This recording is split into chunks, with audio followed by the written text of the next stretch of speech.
Some troubling news in the job market. The unemployment rate hit a four-year high last month. New data coming in from the U.S. Bureau of Labor Statistics shows the unemployment rate rose to 4.6% in November. Numbers also show the economy added just 64,000 jobs last month, following a loss of 105,000 jobs in October. Another detail to pass along from this report: Americans' earnings are growing at the slowest rate in more than 4 years. Shocking, thousands of black Americans are leaving the United States not for vacation, but for good to start a new life in Africa. They say they are tired of the daily struggles, racism, and pressure of life in America. Many now believe Africa is the only place where they can truly feel free, respected, and at peace. From Ghana to Kenya, Nigeria to Tanzania, Africa is welcoming them home. They are buying land, starting businesses. America didn't lose jobs because Africa failed. It lost them because it walked away. When U.S. investors quietly pulled capital out of Africa, it looked like a safe move: reduce risk, bring money home, focus inward. But what no one talked about was the chain reaction. Growth overseas vanished, buffers disappeared, and pressure rushed straight back into the U.S. economy. Jobs tied to global expansion started fading. 4.6% isn't a terrible number, but the important thing is that the trend line for unemployment is up, up, up, inching closer and closer to 5%, which would start to look not quite so good. But 4.6% unemployment, which is where the American economy landed in November, gets us to the highest level of unemployment in the United States since September of 2021. We have more unemployment today in the United States of America Then manufacturing slowed, then services followed. Unemployment didn't explode, it crept, climbed, and locked in. Africa didn't collapse, it adapted. The United States didn't adapt fast enough. This isn't a story about foreign markets. It's a warning about what happens when a global economy tries to retreat. Because when growth exits abroad, the bill doesn't disappear, it comes home. At this, that unemployment rate at the right hand of your screen is a four-year high. 4.6% unemployment rate in America, highest in September of 2021. The most jobs were created in healthcare. You saw a gain of 64,000 there. Business and professional services, a nice gain. Construction, we'll take that, 28,000. Weakness in leisure and hospitality, as well as transportation. The market's reflex is a pullback in yields, not much reaction in equities. The withdrawals did not begin with headlines or emergency meetings. They began with spreadsheets, quiet decisions, risk models updated behind closed doors. American investors who once saw Africa as a frontier of growth started recalculating exposure, not because Africa had failed, but because priorities in the United States had shifted. Inward, what followed surprised almost everyone. Capital that had flowed steadily into African energy projects, logistics corridors, agribusiness ventures, and technology hubs slowed, then reversed. Funds returned home, commitments were paused, expansion plans were shelved. From the outside, it appeared cautious. From inside African markets, it felt abrupt. Africa noticed immediately. Projects did not collapse overnight, but momentum weakened. Construction timelines stretched, hiring slowed, suppliers adjusted expectations. The assumption that American capital would always be present quietly expired. The United States barely noticed at first. Investors framed the pullback as temporary repositioning. Africa was described as a long-term play, not an immediate necessity. Domestic pressures took precedence, inflation, political uncertainty, and market volatility redirected attention inward. But capital does not move in isolation. As American investors exited Africa, something unexpected happened at home. The capital returned to a United States already saturated with investment chasing limited expansion. Competition intensified, margins tightened, consolidation followed, jobs became collateral, industries that had relied on global diversification began contracting, firms that once balanced domestic risk with African growth lost buffers. When revenue projections missed targets, cost-cutting followed familiar paths, layoffs. The connection was not obvious to the public. Africa felt the loss as stalled opportunity. The United States felt it as rising unemployment. Few connected the two, yet the link was real. American firms had treated Africa as a growth extension. Profits generated abroad stabilized payrolls at home. When those avenues closed, domestic balance sheets grew brittle. Unemployment ticked upward quietly at first. Manufacturing firms tied to African supply chains reduced shifts. Logistics companies scaled back routes. Consulting firms lost overseas contracts. Technology providers trimmed international teams. The losses were dispersed. Not dramatic, that made them harder to track. Africa, meanwhile, adapted. Capital did not vanish entirely. It changed origin. European funds increased presence. Asian investors expanded commitments. African domestic capital stepped into gaps once dominated by American firms. Africa adjusted faster than expected. The United States did not. American investors had assumed optionality. They believed Africa would wait. But Africa recalibrated relationships quickly. Projects moved forward with new partners. Terms shifted, influence diluted. When American investors looked back, they found doors partially closed. This delayed re-entry compounded domestic pressure. Without international growth engines, American firms faced stagnant domestic demand. Hiring froze, automation accelerated, cost efficiency replaced expansion. Unemployment spiked faster than policymakers anticipated. The narrative blamed technology, global competition, and cyclical downturns. Few acknowledged the role of capital retreat. Africa's response was pragmatic, not resentful. African governments accelerated local financing mechanisms. Regional banks expanded capacity. Pension funds redirected capital toward infrastructure.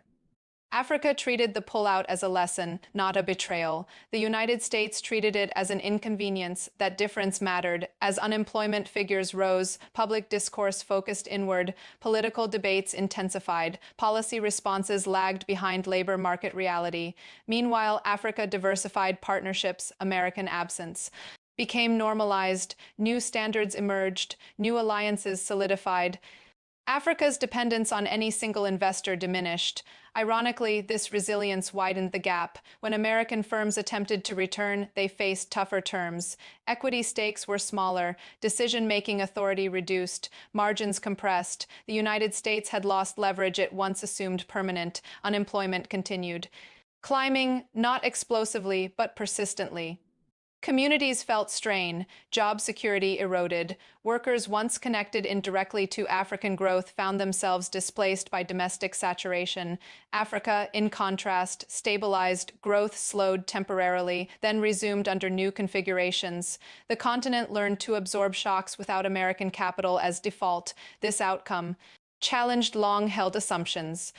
For decades, American investors believed their presence was indispensable. Africa demonstrated otherwise. The United States discovered that global engagement was not charity, but mutual dependency. Pulling out had consequences, not just abroad, but at home. The unemployment spike forced uncomfortable questions. Why had overseas investment mattered so much? Why did its absence amplify domestic fragility? The answers were complex, but one truth emerged clearly.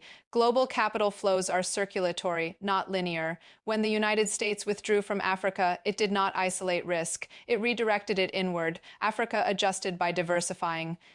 The United States absorbed pressure by shedding jobs. What began as cautious repositioning became a lesson in interconnectedness. America had pulled out, Africa moved on, and the cost surfaced not in African markets, but in American households wondering where the jobs went and why they disappeared so quickly. As unemployment accelerated in the United States, analysts struggled to explain why traditional policy levers were producing weaker results. Interest adjustments failed to stimulate hiring. Incentive programs slowed layoffs but did not reverse them. The economy appeared disconnected from its usual recovery patterns. Africa remained absent from the discussion. Yet beneath the surface, the connection deepened. American corporations that had once depended on African expansion as a growth buffer now faced a compressed operating environment. Without overseas demand to offset domestic saturation, firms competed aggressively at home. Prices fell, margins narrowed, cost reductions became permanent. Rather than temporary, jobs vanished quietly. The losses did not concentrate in a single sector. They spread across manufacturing, logistics, engineering, finance, and technology. These were not industries traditionally associated with vulnerability that made the spike unsettling. Africa's role became clearer in hindsight. African markets had provided scale without saturation, growth without cannibalization. When American investors exited, they forfeited access to expanding demand curves. What remained was a mature domestic economy struggling to absorb excess capital and labor. Africa did not wait. With American investors gone, African governments restructured incentives. Investment rules favored long-term commitments over speculative. Capital, domestic firms gained negotiating power. Regional cooperation reduced reliance on external financing. Africa's economy slowed briefly, then recalibrated. The United States experienced the opposite trajectory. The absence of foreign growth channels magnified domestic volatility. Small shocks produced outsized effects. Labor markets tightened not because of overemployment, but because firms lacked expansion paths. Unemployment became structural rather than cyclical. Public frustration grew. The narrative blamed globalization, automation, and shifting consumer behavior. Few recognized that the retreat from Africa had reduced the economy's elasticity. Without external outlets, internal pressure intensified. Africa's adaptation continued. Local manufacturing absorbed labor. Infrastructure projects relied on regional capital pools. Trade within Africa expanded. Dependency on any single external investor diminished further. This independence reshaped bargaining dynamics. When American firms attempted re-entry, they encountered new expectations. Local hiring requirements strengthened profit-sharing models. Changed, control diluted. Africa no longer accepted asymmetry. American investors hesitated. The terms were no longer familiar. That hesitation prolonged domestic strain. Unemployment figures climbed into political discourse. Emergency measures addressed symptoms but avoided causes. Reindustrialization promises faced reality constraints. Domestic markets could not replicate the growth velocity. Once sourced abroad, Africa's trajectory diverged further. Rather than chasing replacement capital, African economies prioritized resilience. Growth targets adjusted. Stability gained precedence. Long-term planning replaced dependency. The United States misread this shift. Policymakers assumed Africa would eventually seek American capital again on previous terms. Instead, Africa treated the withdrawal as closure. New relationships became default. This miscalculation proved costly. Without Africa as a growth frontier, American firms faced diminishing returns. Innovation slowed when markets shrank. Risk appetite declined. Hiring remained cautious. Unemployment stabilized at higher levels. Not catastrophic, but persistent. That persistence eroded confidence. Workers delayed spending. Households adjusted downward. The economy entered a feedback loop difficult to reverse. Africa observed without commentary. There was no triumphalism, no statements, no pressure. Africa simply continued operating under new assumptions. The United States confronted an uncomfortable reality. Capital mobility had once been a strength. Now withdrawal exposed fragility. Global engagement had not weakened the American economy, it had stabilized it. Pulling out removed a stabilizer. Africa internalized this lesson quickly. The United States took longer. By the time domestic discourse acknowledged the role of overseas investment, recovery paths had narrowed. Africa's markets had matured without American dominance. Entry costs increased, influence diminished. Unemployment became normalized, not as crisis but as condition. That normalization marked a shift in national psychology. The expectation of rapid recovery faded. Long-term adjustment replaced optimism. Africa's adjustment had already occurred. The contrast was stark. Africa treated disruption as a prompt for redesign. The United States treated it as an anomaly to be endured. History would likely view the moment as instructive, not because American investors left Africa, but because they underestimated the consequences of doing so. Capital does not disappear, it relocates pressure. Africa absorbed the shock by restructuring. The United States absorbed it by shedding jobs. That difference defined outcomes. What began as a quiet pullout became a lesson in global interdependence. Africa proved it could move forward without American capital. The United States learned that it could not retreat without cost. Unemployment figures eventually plateaued, but the trust that global engagement was optional did not return. Africa had moved on.